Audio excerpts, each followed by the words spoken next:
오늘 말씀의 제목은 멀지 않은 자라고 하였습니다. 우리의 신앙생활 속에서 궁극적인 목표는 무엇일까요? 아마 하나님의 마음에 가장 합한 자가 되기 위한 것이 우리 신앙생활의 가장 궁극적인 이유가 아닐까 생각이 듭니다. 많은 교회들이 각자 가는 길들이 가끔 다를 때가 있습니다.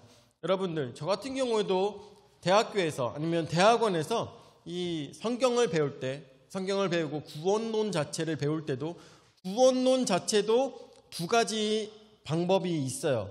근데 뿐만 아니라 종말론 같은 경우에도 네 가지 방법들이 있습니다. 우리는 같은 성경을 보고 있는데 그것에 대한 어떤 해석들이 다들 다르다라는 것이죠. 그러다 보니까 성경을 믿는 방법도 다르고 그리고 걸어가는 방법도 서로 다르게 되는 것은 자명한 것일 뿐만 아니라 각각 한 명 한 명당 다들 각각 가지고 있는 경험과 개성들이 있기 때문에 다들 하나님을 믿는 방법은 그래서 더욱더 달라지는 것은 아닐까 생각이 듭니다. 그런데 우리가 그 와중에서도 목표로 잡고 있는 것은 있습니다. 그것은 아까 말씀드린 것처럼 하나님 마음에 합한 자가 되는 것이죠. 하나님 마음에 합한 자가 돼서 하나님과 영원히 동행하는 것이 우리의 가장 궁극적인 목표가 아닐까 생각이 듭니다. 그리고 하나님과 영원히 동행하며 사는 것. 자, 그렇다면 그것에 아직 우리가 살아있는 동안은 다다르지 못했는데 오늘 성경의 말씀에 나오고 있는 하나님 나라에 멀지 않은 자는 도대체 어떠한 사람일까? 이것은 궁극적으로 우리의 신앙생활 속에서 가장 우선적으로 삼아야 되는 마음이 아닌가 생각이 듭니다. 하나님 나라에 멀지 않은 자. 하나님 나라에 멀지 않은 자. 그것이 바로 우리의 신앙생활의 궁극적인 목표가 되어야 되지 않을까 생각이 듭니다. 아무리 우리가 다른 신앙의 모습을 갖고 있다 하더라도 결국에는 멀지 않은 자가 되어야 된다. 자, 저번 주의 말씀을 여러분들 다들 기억하실 거라고 생각이 드는데 한 사두개인이 와서 예수님께 물어봤습니다. 이런 식으로 동생과 그리고 형수가 계속 결혼하다 보면 나중에 하늘나라에 가면은 누구의 아내가 되겠습니까? 그렇기 때문에 부활이라는 것은 정녕 없지 않겠습니까? 라고 얘기했습니다. 그러자 예수님께서 말씀하십니다. 네가 하나님의 말씀에 대해서 오해하고 있다. 하나님께서 진정 이루시는 나라는 남편도 없고 아내도 없고 남자도 없고 여자도 없고 모두가 다 천사 같은 모습으로 하나님과 영원히 살아가게 될 것이다 라고 부활에 대해서 예수님께서 저들에게 사두개인들에게 말씀하여 주셨습니다. 그래서 너희는 부활을 있다라는 것을 알았으면 좋겠다는 식으로 말씀하여 주셨습니다. 그때 이 말씀을 듣고 한 서기관이 생각이 난 것입니다. 그래서 첫 번째 서기관의 혼신의 질문입니다. 서기관의 혼신의 질문. 자, 28절 말씀 보도록 할까요? 서기관 중 한 사람이 그들이 변론하는 것을 듣고 예수께서 잘 대답하신 줄을 알고 나와 묻되 모든 계명 중에 첫째가 무엇입니까? 라고 물어보고 있습니다. 그렇다면 우리가 먼저 서기관이라는 사람들은 어떠한 사람인가 생각해야 될 텐데 여기 성경 이야기에 보면은 서기관에 대해서 잘 써놨습니다. 그래서 성경 이야기 주보에 나오고 있는 성경 이야기를 보시고 서기관에 대해서 알아가시면 될 것 같은데 우선적으로 말씀을 드리면 이 사람들은 율법 교사입니다. 사람들에게 율법을 가르치는 사람들이에요. 그리고 그 전에는 율법에 대해서 더욱 열심히 적는 사람들입니다. 서기관들은 율법을 적고 그 율법을 많은 사람들에게 가르치는 율법 교사로서 그 사람들이 사역을 하고 있는 것입니다. 그런데 이 사람들이 하나님의 말씀을 적으면서 율법을 적으면서 613가지의 율법을 적으면서 굉장히 많은 고민들을 했을 것입니다. 굉장히 많은 고민들을 했을 것인데 일단은 유대인들에게는 여러분들 다들 아시다시피 248가지의 사람에 대한 법이 있습니다. 248가지 사람에 대한 법, 이것은 사람의 지체수에 해당하는 개수와 똑같다고 합니다. 그리고 365개의 하나님에 대한 규정이 있습니다. 이것은 바로 1년 하루를 이야기하는 것과 그 수가 같은 것을 알고 있는 것이겠죠.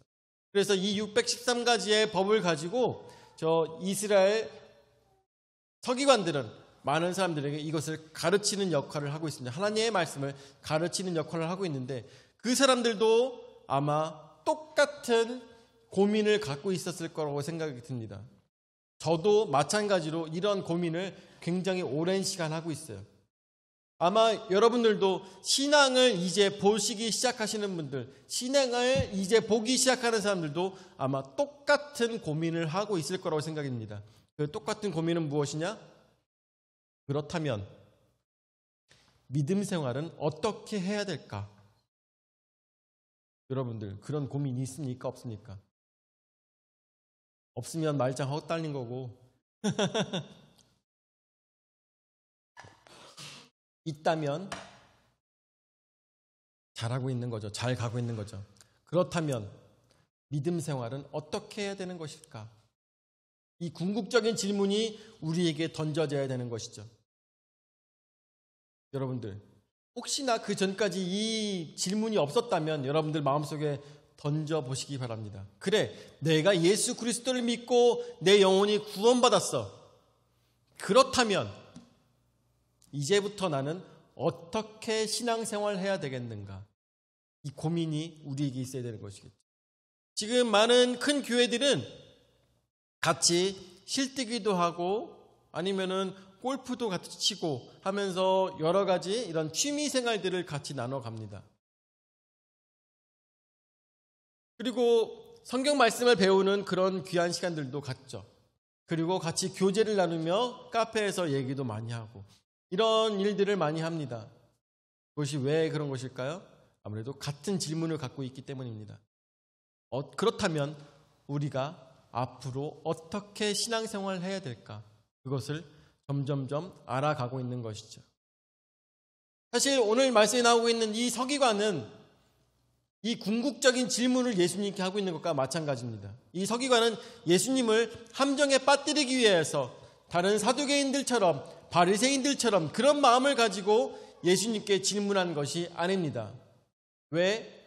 서기관 중 한 사람이 그들이 변론하는 것을 듣고 예수께서 잘 대답하신 줄을 알고 라고 했습니다. 저 사람에게 물어보면 진정 내가 그동안 갖고 있었던 궁금한 이 마음을 풀어줄 수가 있겠구나 라는 궁극적인 대답을 받기 위해서, 듣기 위해서 이 서기관은 예수님께 질문하였던 것입니다. 그 질문은 무엇입니까? 계명 중에 첫째는 무엇입니까? 613가지의 법이 있는데 이것 중에서 가장 중요한 것은 무엇입니까? 결국 무슨 얘기입니까?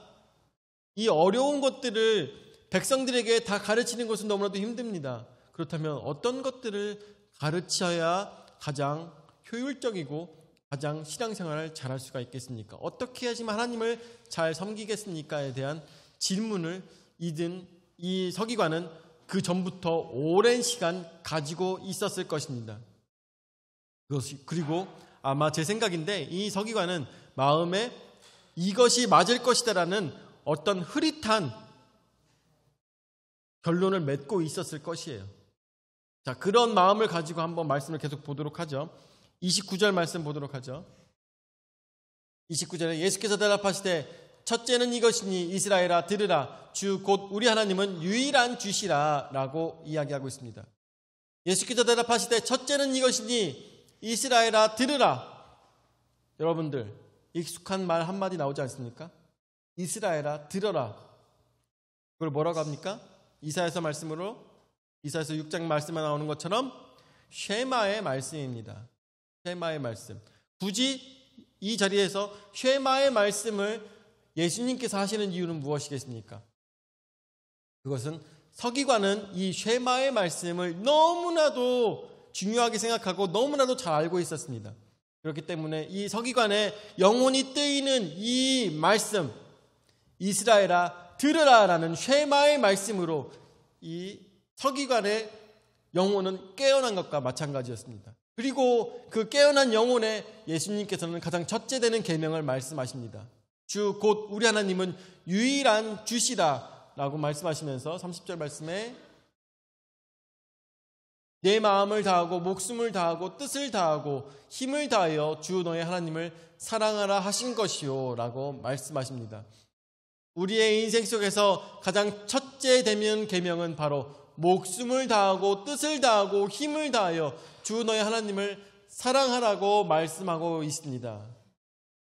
이것이 가장 첫째 되는 계명이라고 하고 있습니다. 우리는 이러한 마음을 가지고 먼저 이 계명을 가지고 살아가야 될 것입니다.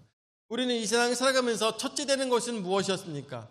언제는 어렸을 때는 첫째 되는 것이 내가 갖고 싶었던 것들, 내가 먹고 싶었던 것들이 첫째가 될 때가 있었습니다. 그리고 어느 때는 가고 싶은 것들, 이런 것들이 우리가 첫째가 되었습니다. 그리고 어느 때는 내가 가지고 있는 것들, 내가 가지고 있는 것들 중에 가장 좋은 것, 이것이 내 마음의 첫째가 되기도 하였습니다. 그리고 나중에 자녀를 낳게 되면 어떻습니까? 자녀가 첫째가 되고 있죠.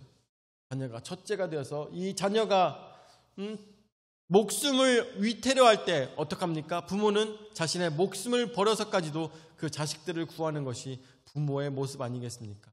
제가 예전에 그런 말씀을 드린 적이 있죠. 제가 잘못을 해서 헌병대에 끌려간 적이 있었어요. 끌려간 거죠. 헌병대에 끌려가갖고 거기서 재수없어 하면서 앉아 있었는데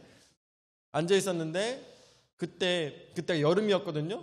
근데 그 헌병들끼리 같이 얘기를 하는데 그 사건 들었어? 라고 얘기를 하더라고요. 그 예전에 말씀드렸다시피 이 똑같은 얘기를 다시 한번 할게요. 그 사건 들었어? 무슨 사건인데 요번에 홍수가 났었잖아. 파주에 홍수가 났었잖아. 그렇지. 홍수가 났었지. 근데 그 아이가 홍수가 난 그 가운데 둘이 고립되어 있는 거야. 고립돼 가지고 가도 오도 못하는 그 상황에 아버지가 물속에 뛰어들어서 그 급류를 뚫고 가서 그 아이 한 명을 데리고 와서 무태다 놓고, 그리고 그 아빠가 다시 가서 한 명을 또 데리고 와서 놓고 힘을 다해서 거기서 그냥 내려가 버렸어. 아빠는 죽은 거죠. 아빠는 죽고 아이 2명을 살리고 그러한 사건이 있었어 라고 헌병 둘이서 얘기를 하고 있더라고요. 여러분들 어떻습니까? 그 전까지는 우리가 가진 것에 대한 소유에 대해서 첫 번째로 생각했는데 이 아버지는 무엇을 첫 번째로 두었습니까? 아버지는 이 아이들을 첫 번째로 두었던 것을 우리는 생각하게 됩니다. 그 아이들은 나중에 커가면서 어떠한 생각을 가지고 살아가겠습니까? 아버지가 나를 위해서 목숨을 바쳤어 라는 것을 생각했을 때 그 사랑을 또한 전달하기 위해서 살아가지 않겠습니까? 여러분들, 하나님께서도 우리를 살리시기 위해서 자신의 외아들을 버리셨던 것처럼 하나님께서도 어떻게 하셨습니까? 목숨을 다하고 뜻을 다하고 힘을 다하여서 우리를 사랑하여 주셨습니다. 그 자식은 어떻게 살아가야 되겠습니까? 그 자식은 바로 목숨을 다하고 뜻을 다하고 힘을 다하여서 바로 그 아버지를 첫 번째로 사랑해야 되는 것이 응당 우리가 살아가야 될 모습이라는 것입니다. 자, 그리고 31절 말씀에 둘째는 이것이니 내 이웃을 내 자신과 같이 사랑하라 하신 것이라 이보다 더 큰 계명이 없느니라 라고 말씀하십니다. 둘째는 이것이니 내 이웃을 내 자신과 같이 사랑하라 하신 것이라 라고 했습니다. 그 하나님을 뜻과 힘을 다하여서 사랑하듯이 너희는 이웃도 사랑하라고, 어떻게? 내 자신과 같이 사랑하라고 말씀하고 계시는 것입니다. 우리 준결이와 준하가 이렇게 저희 한 집에서 살고 있습니다. 한 집에서 살고 있는데 준결이가 준하를 많이 무서워해요. 왜 그럴까요? 왜 무서워할까요? 맨날 잡아당기고 맨날 뽀뽀하고 맨날 끌어안고 뒹굴뒹굴 거리고 하니까 형을 제일 무서워해요. 나중에 가서는 어떻게 할까요? 나중에 가서도 형을 무서워하지만 형을 잘 따르겠죠. 왜 따릅니까? 형밖에 없다라는 것을 알 거예요. 형밖에 없구나. 그리고 형은 어떻게 해요? 내 동생이구나 하면서 계속 끌고 다니고 그리고 보호하기 위해서 최선을 다할 거라고 생각합니다. 형제지간에는 잘 지내는 것이 부모의 큰 기쁨입니다. 그렇죠? 형제지간에 잘 지내는 것이 부모의 큰 기쁨이에요. 만약에 준하가 동생에 대해서 관심이 없어가지고 쓰러지든 뭘 먹든 전혀 관심이 없이 자신이 할 만하고 정말 사이코패스처럼 그랬으면은 부모의 큰 고민거리가 됐을 것이에요. 그렇죠? 그런데 하루가 멀다 하고 잡아당기고 맨날 넘어뜨리고 그러면서 하는 것을 보았을 때 차라리 이게 낫다. 차라리 이게 낫다 생각하게 되는 것이죠. 하나님께서 보시기에 우리 인생들은 어떻습니까? 다 형제이고 자매인 것입니다. 그런데 형제자매가 서로 관심이 없고 서로 어떤 일을 당하는지 돕지도 않고 관심도 없다면 하나님께서는 형제자매로서 우리를 삼아주셨는데 너무나도 슬프실 것입니다. 우리의 살아가는 모습이 서로가 서로를 자기의 몸처럼 사랑하며 형제끼리 똘똘 뭉치는 것을 부모가 기뻐하듯이 하나님께서도 우리가 함께 서로 똘똘 뭉쳐 기뻐하며 즐거워하며 서로 사랑하는 것을 하나님께서는 가장 원하실 것이라는 것을 우리가 생각해 봐야 될 것입니다. 하나님 하나에 있어서 우리 대한민국만 그런 것이 아니라 온 지구에 살고 있는 모든 사람들이 하나님 보시기에는 다 형제요 자매들처럼 우리가 보이는 것입니다. 그렇기 때문에 죄를 지었다고 해서 내 자식이 아니냐, 그리고 집을 나갔다고 해서 내 자식이 아니냐, 이것이 아니라 언제나 그 자식이 돌아오기를 바라시는 아버지 하나님의 마음을 우리는 언제나 생각해야 된다는 것이죠. 그렇기 때문에 이 세상에선 우리는 미워할 사람도 없고 욕할 사람도 없으며 그리고 버림받아야 될 사람도 없는 것입니다. 왜냐하면 하나님께서조차 그렇게 하지 않으셨기 때문인 것이죠. 그렇기 때문에 내 이웃을 내 자신과 같이 사랑하라는 것이 가장 큰 계명이라는 것, 바로 이것이 맞습니다. 하나님의 마음을 생각했을 때 우리는 이것이 진짜 창조주이시고 이것이 진짜 유일하신 하나님의 마음일 수밖에 없겠구나라는 그런 마음이 더욱더 생각이 듭니다. 여러분들, 만약에 이런 하나님이 아니라 오직 나만 섬기라라고 나에게만 좋은 것들을 갖다 주고 나만 내가 하는 말만 무조건 다른 사람들을 보지 말고 들으라라고 하는 하나님이었으면 저는 아마 안 좋아했을 거예요. 그런데 하나님께서는 자신이 창조주이시고 창조주로서 그 창조물을 사랑하시는 것을 이러한 말씀을 통해서 우리에게 보여주고 계시는 것이죠. 그렇기 때문에 저는 생각합니다. 이 성경 말씀은 확실히 판타지 소설이 아니구나. 누가 지어서 쓰여진 글이 아니라 진정 하나님께서는 확실하게 우리와 함께 하시며 우리를 사랑하고 계시는 창조주이심을 이러한 곳에서 느낄 수가 있다는 것이죠. 자, 근데 그래서 이것에 대해서 이야기합니다. 두 번째로 서기관의 배움입니다.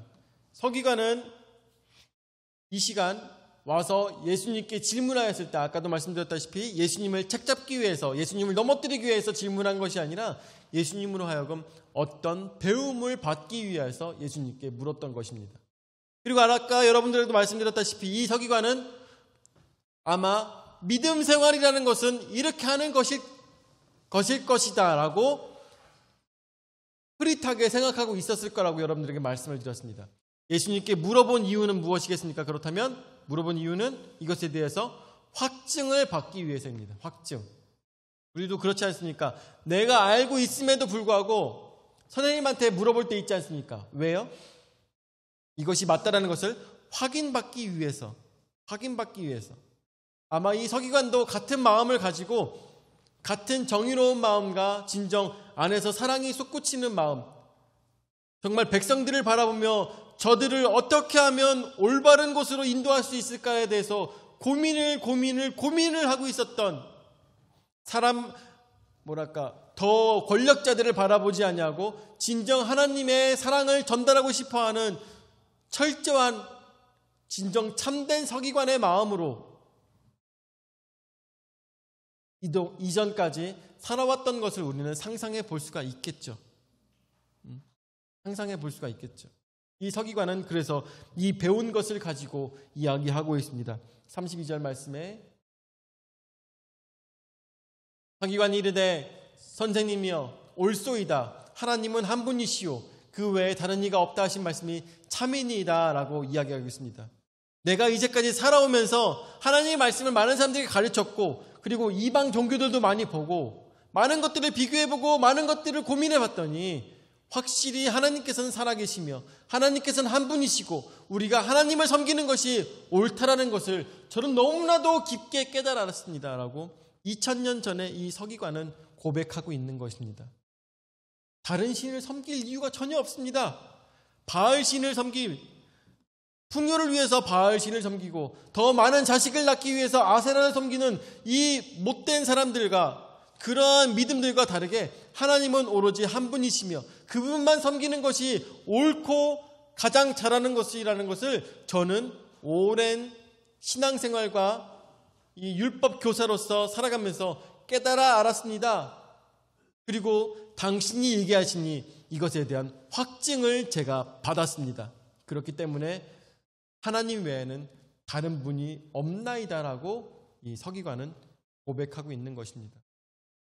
여러분들, 오늘 제가 이 말씀을 드리고 있는 것은 저도 굉장히 오랜 시간 고민하고 있었던 부분에 대해서 잘 긁어주고 있기 때문에 이 말씀이 정말 저에게도 커다랗게 다가오고 있어요. 33절 말씀에 또 마음을 다하고 지혜를 다하고 힘을 다하여 하나님을 사랑하는 것과 또 이웃을 자기 자신과 같이 사랑하는 것이 전체로 드리는 모든 번제물과 기타 제물보다 나으니이다 라고 이야기하고 있습니다. 아까 말씀드렸다시피 지금 배워서 이렇게 얘기하는 것이 아니라 이 서기관은 그 전부터 똑같은 질문과 고민을 가지고 있었다는 것을 우리는 생각을 하면서 이 서기관의 대답에 대해서 생각해야 됩니다. 서기관은 여기다가 더 덧붙여서 이야기하고 있습니다. 어떠한 예물을 드리는 것보다 어떠한 아름다운 제사를 드리는 것보다 이웃을 사랑하는 것이 더 중요하니이다 라고 이야기하고 있는 것이죠. 제가 여러분들 평소에도 말씀을 드렸었습니다. 여러분들 교회에 와서 하나님께 예물을 드리죠. 예물을 드리는데 여러분들 교회 다니면서 회비를 드리는 것이 아닙니다. 교회에 돈을 꼭 내야지만 교회에 다닐 수 있는 것이 아닌 것이죠. 하나님과 친구비를 내면서 교회에 다니고 있는 것이 아니라는 것이죠. 내가 헌금을 많이 해야지만 하나님께서 내 목소리를 듣고 내 기도가 들린다는 것이라고 착각할 수도 있습니다. 왜냐하면 70년대, 60년대, 80년대에는 교회에서 그렇게 가르쳤어요. 그래, 요번에 기도 받았어. 우리 교회에다가 500만 원 헌금하고 기도하면 이루어질 거야. 우리 교회에다가 1000만 원 작정 헌금해. 하고 나면 하나님께서 너의 정성을 들으실 거야. 받으실 거야. 라고 가르치는 때가 있었습니다. 예전에는. 그렇지만 여러분들 조금만 다시 생각해보면 우리는 알 수 있어요. 조금만 다시 생각해보면 하나님께서는 그것을 바라시는 것이 아니라 당신의 삶을 받으시는 것을 우리는 생각해야 됩니다.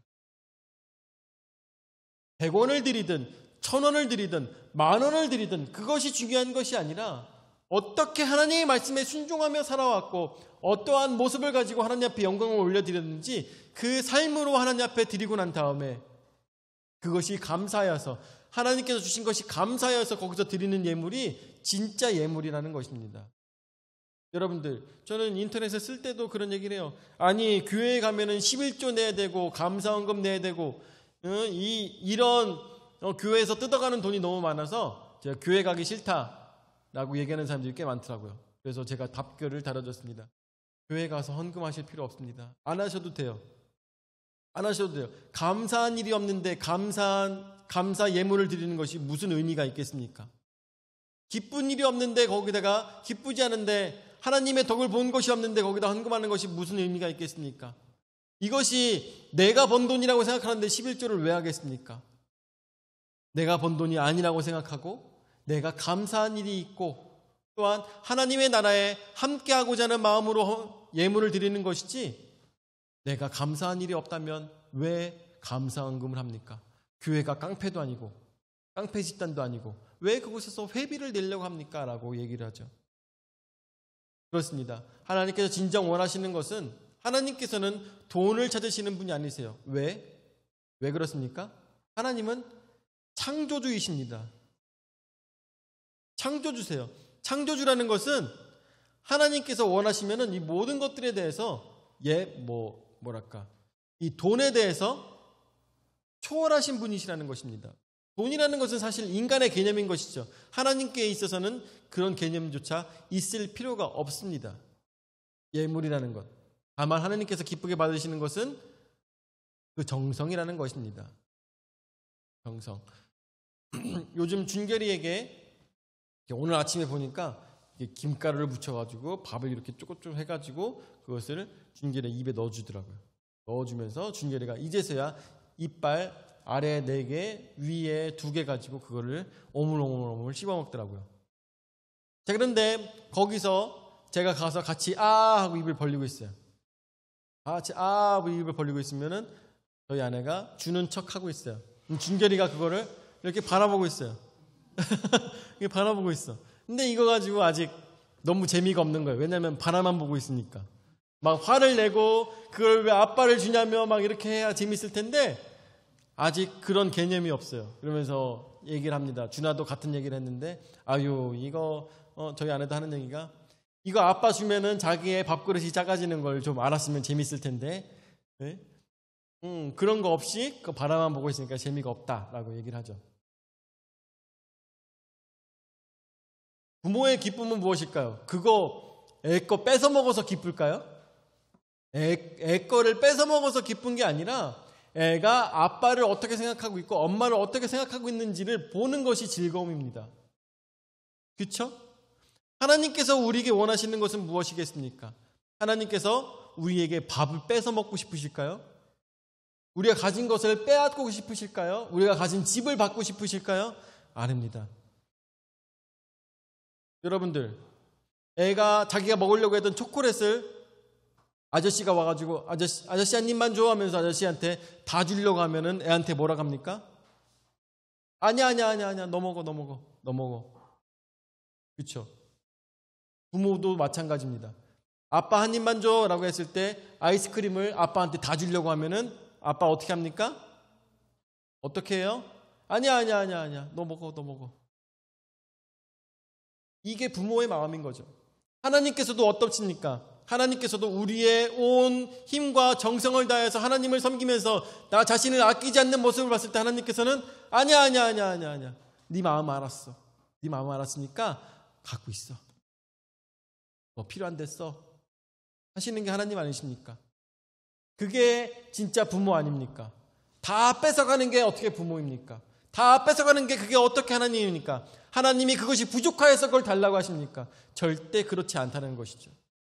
하나님께서는 진정 우리로 하여금 그런 것보다 더 중요한 것이 서로 사랑하며 서로 우애 있게 살아가는 형제 자매의 모습이 하나님께 더 큰 기쁨이라는 것입니다. 이것이 바로 서기관이 가진 배움이었다는 것이죠. 하나님을 부모처럼 사랑하고 또한 이웃을 형제 자매처럼 사랑하는 그 모습이 하나님께서 기쁘게 받으시는 자이구나. 하나님께서 613가지의 말씀을 통하여서 우리에게 하시고 싶으셨던 말씀이 바로 이것이었구나라는 것을 이 서기관은 알고 있었으면서 그것에 대해서 더 크게 확증받았다라는 것입니다. 그래서 세 번째로 이것에 대해서 예수님께서 평가를 하십니다. 여러분들, 교수님을 만나가지고 시험을 보고 난 다음에도 꼭 평가를 받게 되어 있습니다. 예수님께서의 평가는 어땠습니까? 가르치시고 난 다음에 평가 34절 말씀에 예수께서 그가 지혜 있게 대답함을 보시고 이르시되 내가 하나님의 나라에서 멀지 않도다 하시니 그 후에 감히 묻는 자가 없더라라고 했습니다. 그렇습니다. 우리의 신앙생활은 어떻게 해야 되겠습니까?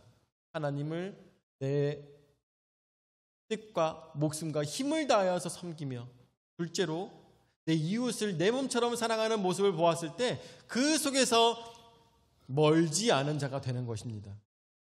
그 자리에서 저 사람은 너는 말씀의 끝에 다다랐구나. 너는 하나님의 뜻을 이해하는 사람이 되었구나. 너는 진짜 하나님과 동행할 수 있는 사람이 되었구나라고 확증받을 수 있었다라는 것을 우리가 생각해 보게 됩니다. 예수님께 있어서는 어떻게 보면 서기관들과 바리새인들과 또한 대제사장 같은 사람들은 평범한 사람들이었으면 색안경을 끼고 봤을 것입니다. 저것들이 또 나를 잡으러 왔구나. 저것들이 나를 또 죽이러 왔구나 라고 생각했을 것입니다. 그래서 아마 대답도 듣지 아니하고 또한 질문도 듣지 아니하며 너희같이 가식된 자들은 다 꺼져버려 라고 했을지도 모릅니다. 그렇지만 예수님께서는 어떻게 하셨어요?